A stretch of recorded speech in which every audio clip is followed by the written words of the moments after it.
Everyone, good morning standard fourth. आज हम पढ़ेंगे जो सिक्स्थ चैप्टर की जो एक्सरसाइज छूट चुकी है वो, एज वेल एज आज सिक्स्थ चैप्टर खत्म हो जाएगा और उसके अलावा जो हमारा सेवन्थ चैप्टर है उसके बारे में पढ़ेंगे। आई बरसात, यहाँ से हमें ये एक्सरसाइज है वो हमारी कंटिन्यू करनी थी। बरसात के दिनों में अक्सर घरों के दरवाजे और खिड़कियों से पानी की बौछार आ जाती है। कभी कभी छत से पानी टपकता है, सीलन भी आ जाती है। ऐसी स्थिति के निपटने के लिए तुम्हारे घर में क्या क्या किया जाता है? यानी कि बारिश के मौसम पर यदि ज़्यादा बारिश हो तो हमारे घर में भी क्या होता है कि अक्सर जो पानी है वो टपकता है। उसके अलावा ऐसी भी स्थिति आती है कि बहुत ही बौछार आती है, फिर क्या होता है पानी भर जाता है। तो हम उसका निकाल कैसे करते हैं सॉल्यूशन? तो हम लिखेंगे कि जब हमारे घर के दरवाजे और खिड़कियों से पानी की बौछार आती है तब हम सारे दरवाजे खिड़कियाँ बंद कर लेते हैं। जब छत से पानी टपकता है प्लास्टिक बिछा दिया जाता है। बाद में टपकने वाली या सीलन वाली जगह की मरम्मत की जाती है। अब है ख, बारिश के मौसमों में गलियों और सड़कों पर भी पानी भर जाता है। तुम्हारे मोहल्ले और घर के आसपास बारिश आने पर क्या होता है? यानी कि हमारे घर पर और मोहल्ले में बारिश होने पर क्या होता है? तो अक्सर हम क्या करते हैं वो देखते हैं। हमारे मोहल्ले और घर के आसपास बाहर जाने पर सारी गलियां में पानी भर जाता है। थोड़ी देर में पानी सीवर में बह जाता है, यानी कि थोड़ी देर बाद पानी सीवर कर चला जाता है। फिर देखो काम वाले शब्द क। पिछले साल रिमझिम में तुमने पढ़ा था कि बनाना काम वाले शब्द होते हैं। काम वाले शब्द को क्रिया कहते हैं। इसी कविता में ढेर सारी क्रिया है। काम वाले शब्द आए हैं, उन्हें छांटो और नीचे लिखो। तो हमें क्या करना है कि यहाँ जो काम वाले शब्द है, यानी कि ये जो पोयम में जो वर्ब है क्रिया यानी कि कुछ करना, एक्शन, उसके बारे में हमें लिखना है। तो हम पहले लिखेंगे उड़ना, आना, खोलना, गढ़ना, गिरना, जलना, छाना, टटोलना, करना, पढ़ना, बढ़ना, भरना, लड़ना, लहराना, लाना और हर्षाना। तो ये सारी क्रिया है जो हम यहाँ लिखेंगे। फिर है ख, तुमने जो क्रियाएं छाटी है वर्णमाला के हिसाब से उनके आगे 1, 2, 3 आदि लिखकर उन्हें क्रम में लगा।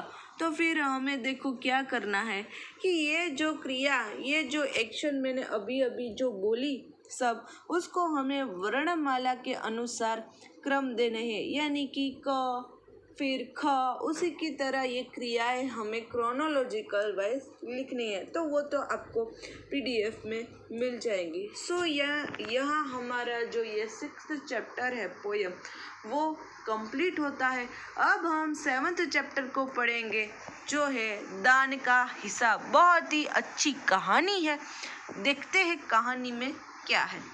देखते हैं सेवन्थ चैप्टर है जो हमारा वो है दान का हिसाब। देखते हैं कि कहानी में क्या है। दान का हिसाब, लेट्स बिगिन। देखो कहानी यहाँ से स्टार्ट होती है। एक था राजा, यानी कि एक राजा था। राजा की लकदक कपड़े पहनकर यूं तो हजारों रुपये खर्च करते थे, पर दान के वक्त उनकी मुट्ठी बंद हो जाती थी। क्या कहा? एक राजा था। वो राजा तो वैसे ही बहुत ही अच्छा था, पैसे ऐसे उड़ाता था, लेकिन क्या हुआ कि जब दान करने की बारी आए, यानी कि गरीबों को कुछ दान देने की बारी आए, तो उसकी मुट्ठी बंद हो जाती थी, यानी कि वो कुछ दान देते नहीं थे। राजसभा में एक से एक नामी लोग आते रहते थे, लेकिन गरीब दुखी विद्वान सज्जन इनमें से कोई भी नहीं आता था, क्योंकि वहाँ पर उनका बिल्कुल सत्कार नहीं होता था। फिर ये जो राजा का जो कोर्ट था, यानी कि जो राज्यसभा थी, उसमें क्या हुआ थी, वैसे तो बड़ी बड़ी सेलिब्रिटीज वहाँ आती थी, नामी लोग आते थे, लेकिन वहाँ कौन नहीं आता था? गरीब दुखी विद्वान पंडित होते थे, जो सज्जन लोग होते थे, वो ही वहाँ नहीं आते। क्यों? क्योंकि वहाँ उसको कोई सत्कार ही नहीं मिलता था, उसकी कोई वैल्यू ही नहीं करता था इस राजा की राज्यसभा में। एक बार उस देश में अकाल पड़ गया। पूर्वी सीमा के लोग भूखे प्यासे मरने लगे। राजा के पास खबर आई। वे बोले, यह तो भगवान की मार है, इसमें मेरा कोई हाथ नहीं है। फिर उस राजा के राज्य में एक बार क्या हुआ कि अकाल पड़ गई, यानी कि पॉवर्टी आई, बहुत ही गरीबी आई, लोग बहुत ही दुखी थे, खाने पीने को को कुछ नहीं था, बहुत भूखे प्यासे ऐसे सूख रहे थे। तो फिर राजा को कहा कि देखो, आपके राज्य में ऐसा सब हो रहा है, इसका कुछ सॉल्यूशन करो, उसका कुछ रास्ता निकालो। तो राजा ने तो क्या हाथ ऊंचे कर दिए कि इसमें मेरा कुछ कसूर ही नहीं है, ये तो भगवान का किया धरा है, अकाल पड़ा तो उसमें मैं क्या कर सकता हूँ, ये तो भगवान की देर है। तो इस राजा ने तो ऐसा किया। लोगों ने कहा, महाराज, राज भंडार से हमारी सहायता करने की कृपा करें, जिससे हम लोगों दूसरे देशों के अनाज खरीदकर अपनी जान बचा सके। राजा ने कहा, आज तुम लोग अकाल से पीड़ित हो, कल पता चलेगा कहीं भूकंप आया है, परसों सुनोगे कि कई लोग बड़े गरीब है, 2 वक्त की रोटी ही नहीं जुटती। इस तरह सभी की सहायता करते करते जब राज भंडार खत्म हो जाएगा, तब खुद में ही दिवालिया हो जाऊंगा। यह सुनकर सभी निराश होकर लौट गए। फिर देखो, दूसरे लोगों ने इस राजा को कहा कि आपका जो राज भंडार है, उसमें हमें कुछ सहायता कीजिए, कुछ पैसे की सहायता कीजिए आपके राज भंडार से, तो हम क्या है, दूसरे देश से अनाज खरीद सके और लोगों की मदद कर सके। तो इस राजा ने क्या किया कि आज अकाल पड़ा है, कल अर्थक्वेक हो, भूकंप हो, कुछ दूसरी समस्या है, तो आप सब तो मेरा राज भंडार ही खत्म कर दोगे। तो राजा कहता है कि मेरा राज भंडार यदि खत्म हो गया तो मैं तो वैसे ही गरीब हो जाऊंगा। देखो, ये राजा को कुछ हेल्प ही नहीं करनी है। फिर क्या हुआ, इधर अकाल का प्रकोप फैलता ही जा रहा था। न जाने रोज कितने ही लोग भूख से मरने लगे। लोग फिर राजा के पास पहुंचे। उन्होंने राज्यसभा में गुहार लगाई, दुहाई राजा, आपसे ज्यादा कुछ नहीं चाहते, सिर्फ 10,000 रुपये हमें दे दो, तो हम आधा पेट खाकर भी जिंदा रह पाएंगे। फिर क्या हुआ कि अकाल बढ़ता ही गया, गरीबी बढ़ती गई और लोग हैं वो भूख से मरने लगे। सारे लोग हैं वो राजा के पास गए और दुहाई, महाराज, यानी कि हम पर दया करो, हमें सिर्फ 10,000 रुपये दे दो, हम आधा खाना खाकर भी जिंदा तो रह पाएंगे। देखो राजा क्या कहता है। राजा ने कहा, 10,000 रुपये भी क्या तुम्हें बहुत कम लग रहे हैं? और उतने कष्ट से जीवित रहकर लाभ भी क्या है? तो देखो, फिर ये राजा ने क्या कहा कि 10,000 रुपये तुम्हें क्या कम है? यानी कि कितनी बड़ी रकम है, 10,000 रुपये मैं नहीं दूंगा, उससे अच्छा, और आधा खाना खाने का फायदा ही क्या है, ऐसे आधे जीने का, उससे अच्छा है कि मर जाए। तो फिर राजा कहता है कि आधा खाना खाने का भी कोई फायदा नहीं है, उससे अच्छा है कि मर जाए। फिर एक व्यक्ति ने कहा, भगवान की कृपा से लाखों रुपए राजकोष में मौजूद है, जैसे धन का सागर हो, उसमें एक आधा लोटा ले देने से महाराज का क्या नुकसान हो जाएगा। फिर उसमें देखो, ये राजा है और एक कोई आदमी है, वो कह रहा है, फिर यानी कि एक व्यक्ति है, इस किंग राजा को कह रहा है कि आपके ऊपर तो भगवान की कृपा है, राज भंडार में 1 लाख रुपया है, यदि आप सिर्फ 10,000 रुपये दे दे तो उसमें आपका नुकसान ही क्या है। फिर देखो इस राजा ने क्या कहा। राजा ने कहा, राजकोष में अधिक धन तो है, तो क्या उसे दोनों हाथों से लुटा दूं। तो राजा ने क्या कहा कि तुम्हारी बात मान ली कि राजकोष में यानी कि राज भंडार में बहुत धन है, इसका मतलब है कि क्या उसको लुटा दूं मैं। एक अन्य व्यक्ति ने कहा, महल में प्रतिदिन हजारों रुपए इन सुगंधित वस्त्रों, मनोरंजन और महल की सजावट में खर्च होते हैं। यदि उन रुपयों में से ही थोड़ा सा धन जरूरतमंदों को मिल जाए तो उन दुखियों की जान बच जाएगी। फिर एक व्यक्ति बोला कि जो आप ये वस्त्र पहनते हो, मनोरंजन करते हो, फिर क्या करते हो कि इस महल जो राजा का जो पैलेस था, महल की ये सजावट करते हो, उसमें तो आप इतने सारे रुपये खर्च कर देते हो, उसमें तो आप ये सब नहीं सोचते। लेकिन आपको ये दुखी लोगों को, गरीब लोगों को पैसे देने में नुकसान क्या होगा, उससे आपका अच्छा होगा। तो यह सुनकर राजा को क्रोध आ गया। देखो वैसे तो ये राजा बहुत ही पैसे से उड़ाता था अपने वस्त्र के लिए, मनोरंजन के लिए, कई प्रकार के भोजन और पकवान खाने के लिए, लेकिन पता नहीं दुखी लोगों को ये पैसे क्यों नहीं देता था। ये सुनकर राजा को देखो बहुत ही गुस्सा आ जाता है। खुद भिखारी होकर मुझे उपदेश दे रहे हो। मेरा रुपया है, मैं चाहे उसे उबाल कर खाऊं चाहे तल कर, मेरी मर्जी। तुम अगर इसी तरह बकवास करोगे तो मुश्किल में पड़ जाओगे, इसीलिए इसी वक्त तुम चुपचाप खिसक जाओ। फिर ये राजा ने क्या कहा कि तुम्हें मुझे कोई एडवाइस, सलाह या उपदेश देने की कोई ज़रूरत नहीं है, ये मेरा पैसा है। यदि मैं वस्त्र में उड़ाऊँ, मनोरंजन में उड़ाऊँ, उसको उबाल कर खाऊँ, तुम्हें क्या, तुम तो एक भिखारी हो और मुझे ऐसे सलाह दे रहे हो। तो ये सब क्रोध में वो राजा बोलता है इस दुखी लोगों को।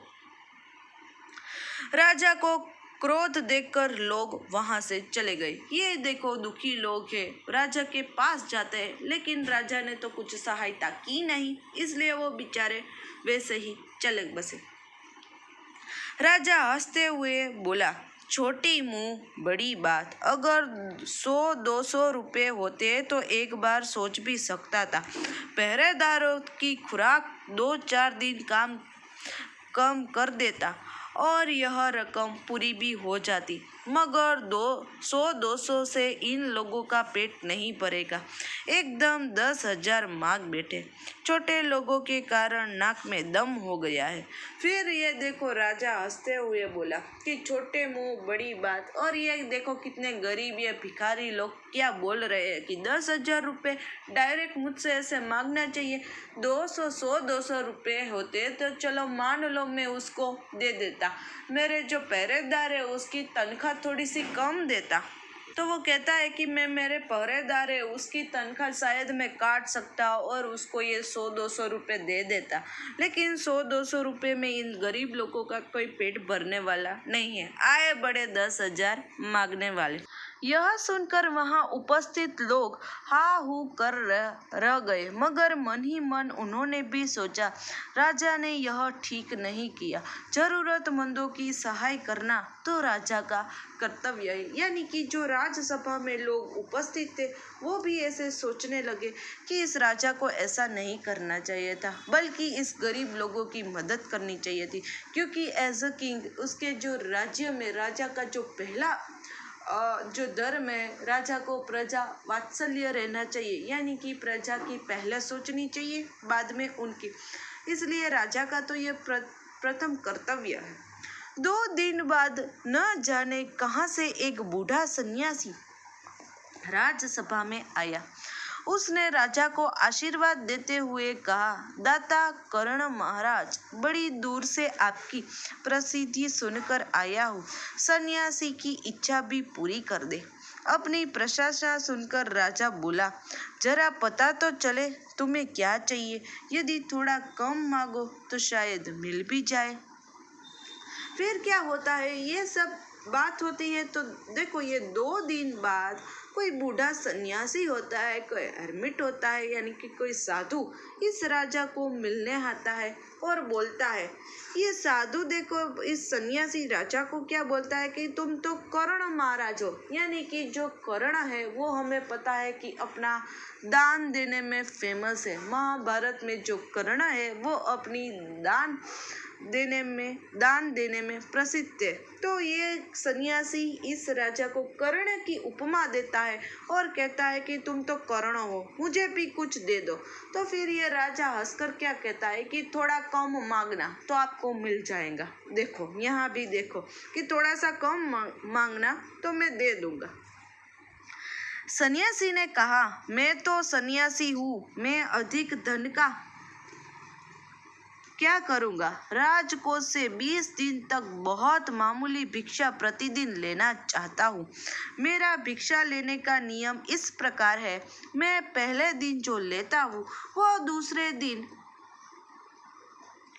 उसका दुगना, फिर तीसरे दिन उसका दुगना, फिर चौथे दिन तीसरे का दुगना।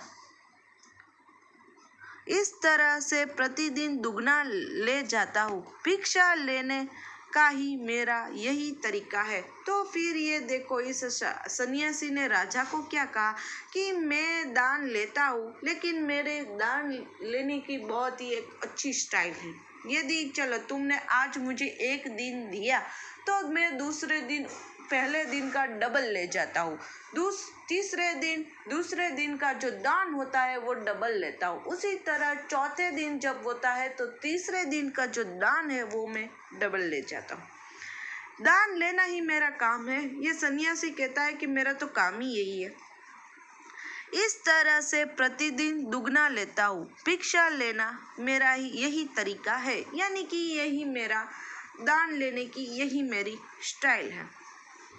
फिर देखो ये राजा बोलता है, तरीका तो समझ गया, मगर पहले दिन कितना लेंगे ये यही असली बात है। 2-4 रुपयों से पेट भर जाए तो अच्छी बात है, मगर एकदम से 20-50 मांग लगे तब तो 20 दिन में काफ़ी बड़ी रकम हो जाएगी। फिर ये राजा ने कहा कि आपका तरीका तो समझ में आ गया। यदि मान लो आप पहले दिन 5 और 10 रुपये लेते हो तो कोई बात नहीं है, मुझे मैं दे दूंगा, ये राजा कहता है। फिर वो कहता है कि यदि आप रोज 20 और 50 रुपये ऐसे ले जाए तब तक 4 या 5 दिन तक रकम कितनी बड़ी हो जाएगी।